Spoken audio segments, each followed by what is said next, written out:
Chris Abernathy has worked at Shelter Insurance for over 28 years, with 19 of those years in the corporate training department. He previously worked as a sales trainer, providing instruction on PNC and life insurance products for new agents, and has served as the manager of e-learning since September 2019. Prior to training, he spent approximately 8 years in commercial lines and as a personal lines underwriter here at Shelter. He earned his CPC designation in 2010 and has his chartered life underwriter designation also, and a certified professional in talent development CPTD designation from the Association for Talent Development, ATD. Here is Chris.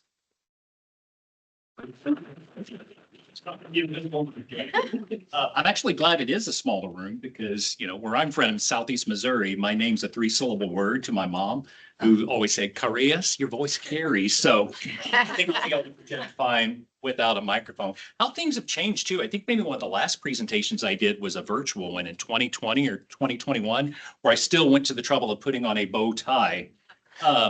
And wore shorts for the meeting. How things have changed now, because I'm like, I don't even want to look for a bow tie, and I'm wearing my Chuck Taylors because they're comfortable, and I've reached the age where comfort is more important than how I look. So, I don't know if that makes me superannuated yet, but here we are. So I want to spend some time talking about some concepts of adult learning.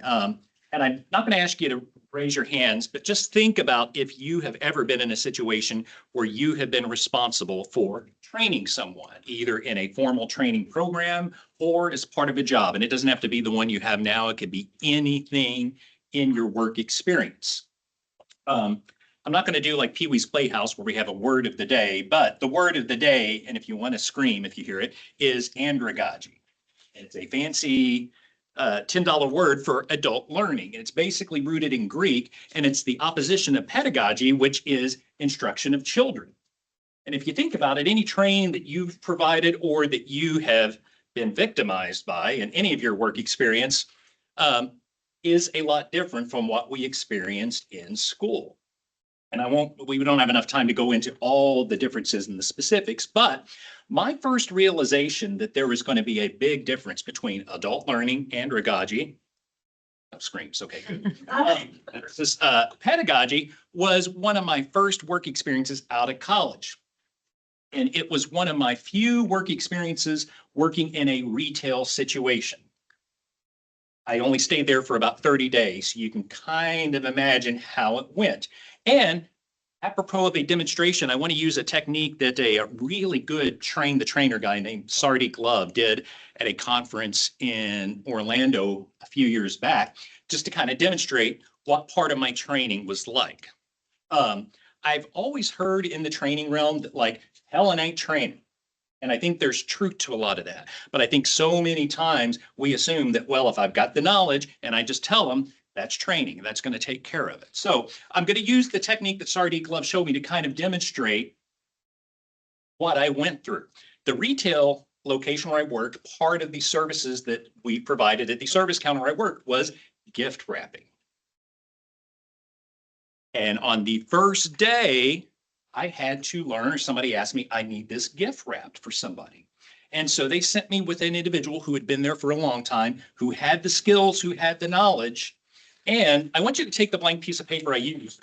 We're going to pretend that that's like wrapping paper. And I'm going to pretend that you all are me. And I'm going to pretend that I was the individual who was tasked with training me how to wrap gifts. So what we're going to do is wrap a gift, if you will. So let me get into the role and say, well, it's really simple. I can't believe you don't already know how to do it. So just get over there and you just follow along with me. So fold your paper in half. So go ahead and do it like that. Now you need to turn it 45 degrees and then fold it in another half. And then when you do that, you need to tear the corner off the upper part and then fold it in another half and then tear another corner off the upper half. And then, then you turn it a little more and then you tear another corner off. Now, if you're still with me, go ahead and unfold it. And it should look exactly like this, shouldn't it? Some are still getting one tear.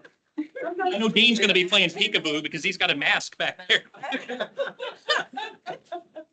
well, what's wrong? I told you what to do and you all were watching me, so why couldn't you get it? I think a conversation I had, and wow, that's impressive, Andrea. I've never seen one with 5 holes in it. Now, there's a few lessons to be learned here, and we can do some takeaways. I don't want to spend a whole lot of time. So what were some of the things you noticed that maybe didn't go so well for you? Well, you were talking pretty fast. Exactly. And she was. She's been talking heads. Yeah, she was talking way too fast. I mean, that was the biggest part. I mean, the directions weren't very clear either, because sometimes I'm sitting there saying, you know, which corner and which direction? Am I turning right? Am I turning left? Am I folding portrait or am I folding landscape? You know, so many questions that I didn't have. And do you think I was willing to ask her again? Like, well, can you show me that again? Oh, I didn't really feel comfortable and safe doing that. I did go to the supervisor at the end of that day and said, I need a little more formal training and I need it now. And I need it from somebody who's going to be patient enough to work with me, or I don't think this is going to work out. Well, it worked for another 29 days, but the whole point of that was just telling somebody and showing them that's not training. And I think too many times we're put into situations, or we see people put into situations where it's like, well, you're a grown up, you're an adult, just watch what I'm doing. And if you care enough, you will figure it out. And it's so much more complex than that. I mean, it's not rocket science, but it does take a little bit more. So that's what I want to spend some time talking about today. One of the first things that I think, and this has come from almost 20 years of experience of working in training and development, is first of all, focusing on the critical behaviors. And I've seen those defined as those few key behaviors that employees are going to have to consistently perform on the job in order to bring about targeted outcomes. And when we say targeted outcomes, it's like, what do we need as a company, as a team, as an organization to be able to accomplish? And we'll come back to that several times as we go through. If you have ever worked with the so-called, the acronym is SMART goals, when you do goal setting for employees, I mean, a lot of it kind of is related to critical behaviors. SMART goals, what do they have to be? The SMART stands for specific, measurable, attainable, realistic, timely. Critical behaviors are kind of the same way. They need to be well defined, because if people don't know exactly what's expected of them, we're only setting them up to fail. You can tell somebody, well, you need to manage your direct reports effectively. Well, that's pretty squishy. What does that mean? Well, conduct weekly team meetings, include all direct reports, document project status, required actions, and so forth. You know, is that a good example? Okay, well, yeah, dude, we should all probably know what that means. But if you're expecting somebody to achieve an actual outcome, you need to be a little more specific. Well, yeah, follow the company rules, procedures, reward direct reports that increase team outputs instead of just, well, build a good team. You know, that all sounds great. And if ifs and buts were candy and nuts, we'd all have a wonderful Christmas. But that doesn't really help me figure out what is expected of me at the end of all of this. And really, when we put this in the training terms, this is what we like to call the instructional design system, or the instructional systems design process. And this is all predicated on the fact that training is most effective when it's going to provide learners with a very clear statement of what's expected of them. What do you need to be able to do once you've completed the training? And how are you going to be evaluated? How are you going to know you're doing the right things? How are you going to know that you are effective at what you're doing? Some of this comes down to discerning what an organization called the Bob Pipe Group focuses on as need to know, nice to know, and where to go. Need to know is, what do I need to be able to do after I complete the training? Craig Gladney, who's one of our e-learning designers over on the Shelter e-learning team in the training department, has always coined this as right now training. What do I need to know right now? And right now could be day one when I've completed training, or day two. That's the most important thing I need to focus on. Ergo, that's the thing that we should be really working on in any formal training we provide. Now, nice to know. These are things that, you know, probably are going to be beneficial to them. Context sometimes. Anyone ever take the strength finders test? My number one strength is context. That means I like to geek out about talking about, well, here's how things used to be, and here's how we led on this glorious path to where we are today. Not because we want to go back there, but just this is the why of how we've gotten here. But you know what? Context a lot of times is really in that nice to know category. It's not going to help me function on day one, but it might be good to have. And maybe that's something I need to know in 8 to 14 months. And then there's that where to go category. You know, some people are like, I'll tell you where to go. I've had that happen when I used to train agents a few times. But when we say where to go, all that means is I need to know something 8 months down the road, 14 months, 16 months. How do I find that out? It could be resources. They could be online resources. They could be Dr. Google. It could be mentors or peers or people who have been in a similar role for a very long time. This is one of the things that I remember hearing from day one when I started training. And this was a quote by a gentleman by the name of Bob Pike. He founded the Bob Pike Group, which he was kind of considered the trainer's trainer. He passed away a few years ago. But when I started as a trainer, I went to his Train the Trainer boot camp that talks about instruction. He was kind of a celebrity, well, still is kind of a celebrity in the training realm. I'm going to call her out. If any of you have worked with Priyanka Coates, who's our director of training at Shelter, she and I, when we were brand new trainers and had gone to his boot camp and we were excited and enthusiastic, we go to the big international training conference in Atlanta. And as we're on the exhibition floor, I point and say, my God, it's Bob Pike. And she's like, it is. And I said, I'll give you $5 if you go say hi to him. And she goes, yeah. She upped me one better. She goes up to him. He says, I'm Bob Pike. And she says, I know, and gives him a hug. So I was out $5. But he makes a really good point, or made a really good point. The purpose of training is not to cover content. It's not to teach skills. It's not to entertain. It's to get results back on the job. Now, if you need to do that by teaching skills and content, then yes, that's all part of the process. But ultimately, if you're not focusing on helping an individual or yourself get results back on the job, then it's really not training. We'll talk a little bit more. I mean, you want to entertain because that's part of it too, but it's not the sole core focus. If any of you have worked with Shelter's e-learning team, and I think a few of you in here have, one of the first things I often ask or send to somebody when they say, we think we need some training is, I'm going to send you a link for a survey, for a needs analysis survey. Front-end analysis is always so important. Believe it or not, when somebody says we need an e-learning course, our first response is not to say, well, of course, we're going to build one. We actually do say, is this really necessary? Is this something where maybe there's a better way to go about it? Maybe it's not a training issue for the whole department. Maybe it is a coaching issue or a performance issue with one individual. So we really want to go through that process and figure out what are people doing or not doing that you either need them to do or not do. And then also the why of the matter. Once we figure out what are they doing, what are they not doing, where do we want them to get from point A to point B, then we want to get to the why or the why not. You know, it's a 3-year-old's favorite question.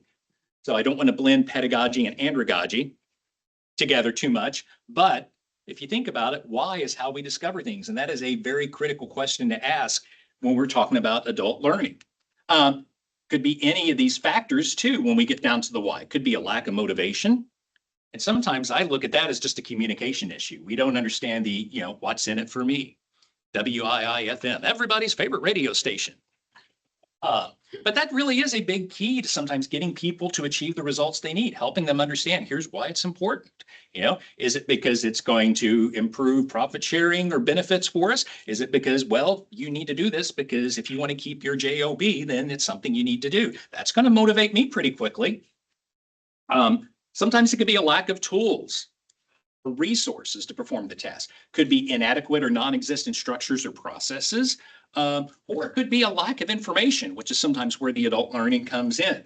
One of my favorite quotes was from a guy who just passed away recently, talking a lot of dead people. Frank Layden, who coached the NBA's Utah Jazz for years, always had great quotes. And supposedly one day during a practice or maybe a timeout of a game, he was talking to one of his players and says, what's wrong today? Is it ignorance or apathy? And the player supposedly said, Coach, I don't know and I don't care. But I think sometimes with people that is the case. It's a lack of information. It is ignorance, not the pejorative sense, but it's just in like they don't know. And again, going back to the lack of motivation, they don't care because they don't understand why it's important or why it benefits them. Sometimes with training, it comes down to just some core psychological basic needs. Abraham Maslow's hierarchy of needs. If you took basic psychology training, this kind of delves out of the training area, but it ties back in. You know, he had this full belief that like we all have this hierarchy of needs that starts at the bottom. We all have physiological needs. We can't really go without air or water. You know, we need food, we need shelter. Everything else is built upon that. We need safety, personal security. We need to feel like we're not going to be threatened by any physical harm or violence, financial security. Then belongingness, that's that sense of community, membership. I don't know, like an organization of fellow insurance professionals. Esteem, that's the self-respect, the confidence, recognition and achievement. And then it gets up to self-actualization, which is that top realization of one's full potential. You know, creativity comes from that, personal growth, peak level performance. And really, when we talk about applying this on a smaller scale, I mean, that's kind of meta, but we can talk about that on a smaller scale to training people. I mean, there's a reason most training sessions might have coffee or water or food, because sometimes people, if they're tumblies or rumbly, they're not going to really be prepared to get to that further point of self-actualization. Now, this was kind of a harsh awakening for me. This is another one of Bob Pike's key points of training. And when I came in, I was excited because I thought, oh, I'm going to change the world because I know every single thing any agent I've ever worked with as an underwriter has done wrong, and I'm going to change that. And then I thought, oh, you know what? It's really not all about me. You know, Bob Pike said the purpose of training is for people to leave impressed with themselves, not impressed by or intimidated by the instructor. You really want people to leave excited about what they can do now that they couldn't do before the training. You want them to have more confidence in themselves, in their knowledge, and in their skills. I had this happen once with some agents I was training, and we'll talk about, well, let's move forward first and talk about Malcolm Knowles' 4 principles of andragogy. These are important, and I'll go into detail with a couple examples. First of all, adults need to be involved in the planning and evaluation of their education. And when I say education, we're talking about adult learning. When I went to the Bob Pike Train the Trainer boot camp, one of the first things they did was, we've got a lesson plan, we've got an agenda, we've got things that we're going to cover in the next 2.5 days. We want you, the participants, the students, to write down, what do you want to take away from this? What do you want to get out of it? And I'll be darned if every single thing that all of us learners had written down, they made sure they touched on at some point or called that back when they'd be going through or included it in some way. That was powerful. We felt like we had complete ownership of that, even though they were really steering the conversation in terms of engaging again in those critical behaviors that we talked about. Experience, including mistakes, provides the basis for learning activities. And this is something I've always struggled with as a adult learning trainer, because I just want to be loved. Is that so wrong? And I want to feel good, but I also want people to learn and come away with that feeling like they're confident and competent. And I'll talk about that in a moment.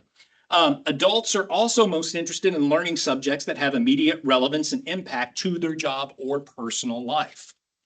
Now, if I go to pedagogy, my son, who's now 25, I think was convinced that it should have been andragogy, because he's like, how is chemistry going to relate to my personal life and what I'm doing on a day-to-day basis? And he was always the challenging one. But adult learners need to know that if it's not relevant to what they need to do to perform their job, if it's not relevant to critical behaviors, why the hell are we talking about it? And then adult learning is problem-centered rather than content-oriented. Again, that's a big thing to try to get across to some folks. And as an e-learning manager, sometimes I've struggled with this. We have a lot of what I like to call legacy content, where when e-learning first came about, it's like, okay, you've heard the phrase, it's a data dump. We're going to take everything they need to know about this policy, and we're going to throw everything at them at one time. Well, it's asynchronous training. They can pause and start and stop, but you still got to take it all and absorb it all. Well, that was really content oriented. It wasn't focused on what do I need to know right now? What do I need to know in the first 3 to 6 months of my job? If you give them all the content they're ever going to need to know, and some of it's only relative 8 to 14 months into the job, guess what? They're missing the content, or they're missing the information they need to know to do their job in months 3 through 6. And then for the stuff that they need to know months 8 through 14, somebody's going to have to go back and retrain them again because they missed it, because they were so overwhelmed with everything else. So it has to be problem centered. And when I say problem, it means, again, what are those critical behaviors that need to be taken care of? What is the right now training? Mistakes. I used to do this with agents when I would train them on some systems. I would kind of not really literally blindfold them, but give them some pop quizzes in terms of trying to visualize where in their technology, in the workflow, e-commerce and shelter speak, where would they have to go to put in this bit of information or that information? And they would make mistakes in the classroom. And I had some that would go anywhere in the spectrum from like gloom, despair, and agony on me to anger. It's like, I'm messing all this up. Wait, and I'm like, well, you're learning from the mistakes. They're like, yeah. And they're like, well, let's do that here in the classroom. So you're not doing that when you're sitting across the desk from a customer. And the proverbial light bulb comes on. Mistakes are important. One of the favorite documentaries I've watched probably in the last 20 years is called Mission Control, The Unsung Heroes of Apollo 11. It's my son's interested in space, so we kind of dorked out over watching this. And one of the most fascinating stories is a guy by the name of Steve Bales, who was what they call a guidance officer. He was responsible for figuring out is the ship putting down where it needs to be? How are things going? We're getting it from here to there. He was 26. Can you imagine being 26 years old and being solely responsible for whether you land on the moon or not? Because a few weeks prior to the launch, NASA was constantly going through these simulations, and they had a simulation manager who would just throw these different problems at them and let them make mistakes, knowing that they would learn from them. This is 2 weeks before the launch. So, I mean, if they've got some things to figure out, they need to do it quickly. The last simulation that they run, the guidance computer gives out this error. I think it was like a 1202 error back in the days when all computing errors were just codes and everything else. And during that simulation, Steve Bales looks at it and says, I don't know what's going on here, but this seems like a critical error. I'm going to abort the landing, simulate the landing. As they were doing the debrief later, they found out, you know what? You didn't really need to do that. Here's why it was doing that. Okay, we got to figure this out. So he and his computer specialist, who was 24 years old, come up with a very simple handwritten cheat sheet of all those codes just in case, because they learned from that mistake and said, we're not going to get caught unawares again. It's probably not going to happen, but let's have it. Well, as the Eagle is actually descending to the surface of the moon with Neil Armstrong and Buzz Aldrin, and it was descending at 20 feet per second faster than it was supposed to, that guidance computer, which had way less computing power than the smartphones that we were carrying, it gives an error, the same stinking code 1202. And because he made that mistake in the simulation and learned from it, he was like, you know what, we're good to go. It's not a problem. This is what's happening. Experience, including mistakes, provides the basis for learning. I'll talk about this a whole lot because I am running short on time. This gets kind of wonky. Behaviorism versus cognitism. These are two key concepts of like how people learn. Behaviorism deals with the reinforcement of desired responses. Cognitism is exposure to logically presented information. Now, Mama always says we're not supposed to have favorites, but I'm like, no, Mom. You let my brother always drive the brand new Buick Regal, and I had to walk to school or drive the International Scout. There are favorites. I feel like behaviorism is kind of my favorite, and I feel like it is grounded in a good, solid, logical thinking. If you're looking for a kind of heavy but very interesting book, Thinking Fast and Slow by Daniel Kahneman, he was a psychologist who won a Nobel Prize in economics. Go figure that out. But it was all on the psychology of decision making. And he boiled it down and said, you know what, our brains are pretty simple. They work in system 1 or system 2 thinking. System 1 is how your brain reacts when it sees things that it's accustomed to seeing, and it can just react automatically. You see the light turn red, you know that you need to stop. Well, for some people.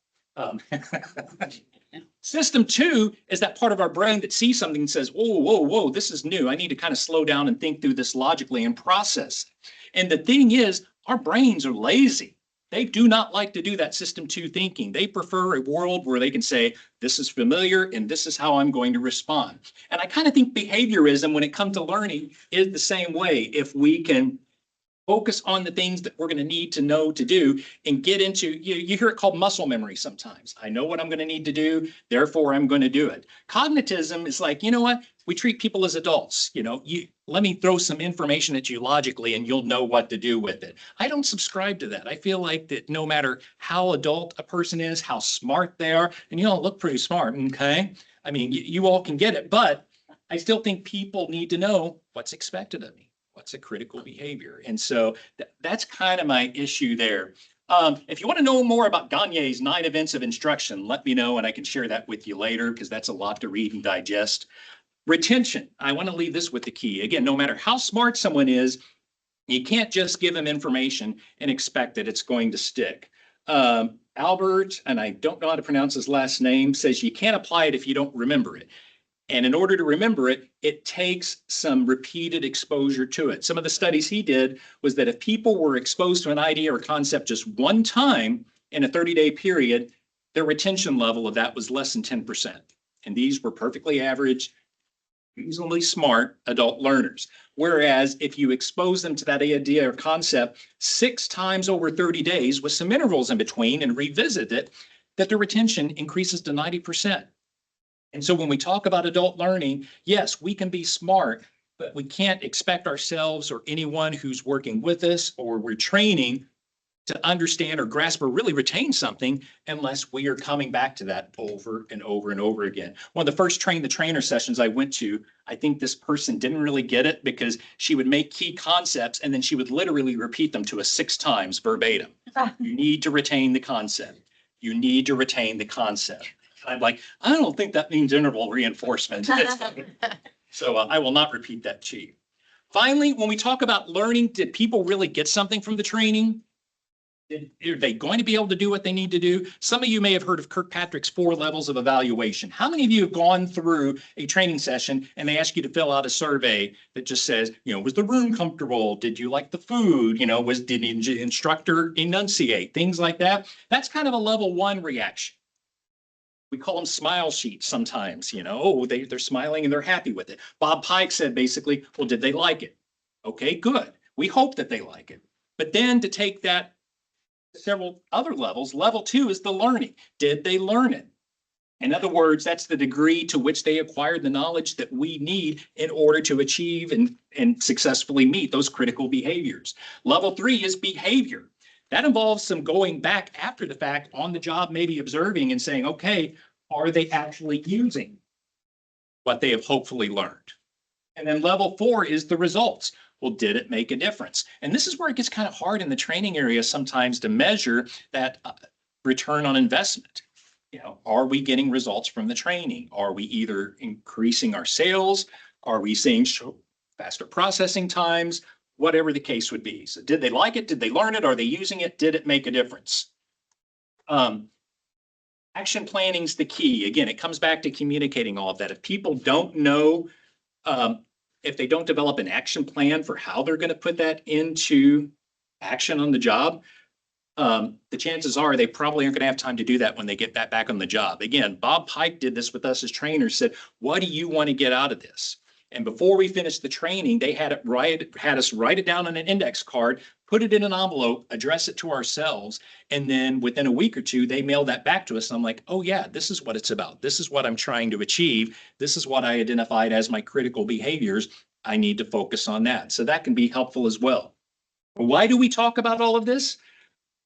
I saw one statistic that said when it comes to sources of employee knowledge and skill, in other words, what are they getting out of the training? 55% of it comes from on-the-job experience.